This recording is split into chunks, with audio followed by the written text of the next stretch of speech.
नमस्कार, मी सुमित. तुम्ही पाहता एलएस मराठी 4च्या बातम्यांमध्ये आपलं स्वागत. मावळच्या कार्लामध्ये बैलगाडा शर्यतीचा थरार बघायला मिळाला. स्पर्धेत मावळ तालुक्यातील शेकडो बैलगाडा मालकांनी सहभाग नोंदवला. उत्स्फूर्त प्रतिसादामुळे बैलगाडा शर्यतीचं आकर्षण मावळात कायम असल्याचं पुन्हा एकदा स्पष्ट झालं. मावळच्या 9 लाख उंबरेमध्ये प्रशांत भागवत युवा मंचच्या वतीनं प्रथमच कुस्ती स्पर्धेचं आयोजन करण्यात आलं होतं.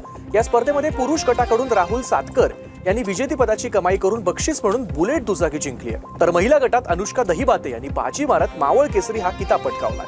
दौंड तालुक्यातील लिंगाळी ग्रामपंचायत हद्दीतील कल्पतरू अपार्टमेंट परिसरात भीषण आगीची घटना घडली.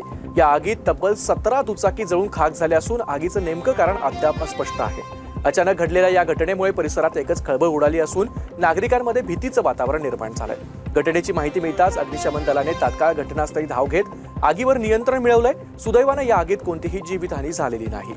आंध्र प्रदेशात अनकापल्ली जिल्ह्यातील यलमंचिली रेल्वे स्थानकावर सोमवारी पहाटे एर्नाकुलम एक्सप्रेसला लागलेल्या भीषण आगीत एका 70 वर्षीय व्यक्तीचा होरपळून मृत्यू झाला. लोको पायलटने आग लागल्याचं पाहताच गाडी स्थानकावर थांबवण्यात आली. आग B1 डब्याला लागली होती. त्यानंतर रेल्वे कर्मचाऱ्यांनी उर्वरित डबे गाडीपासून वेगळे केले. नवी मुंबईतील रबाळेमध्ये एक अतिशय धक्कादायक आणि हृदय पिळवटून टाकणारी घटना समोर आली आहे. एका दुकानाच्या पाठीमागे असणाऱ्या अंधारात एक नवजात बालक पिशवीमध्ये आढळून आलंय.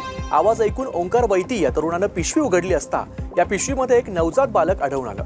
रबाळे पोलिसांनी तात्काळ दखल घेत नवजात बालकाला रुग्णालयात दाखल केलंय. यवतमाळमध्ये धामणगाव रोडवर एका दुकानासमोरील वाहन काढण्याच्या कारणातून दोघांनी मारहाण केल्याची घटना घडली.